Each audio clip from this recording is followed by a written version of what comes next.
What's the meaning of attract?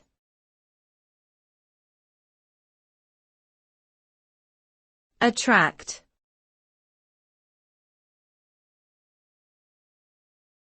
Attract.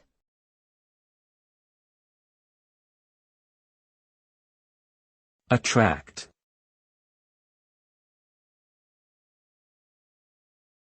Attract.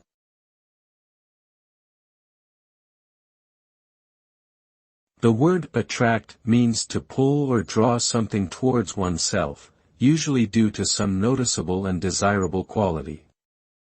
When something or someone is attractive, they have the ability to evoke interest, admiration, or desire in others.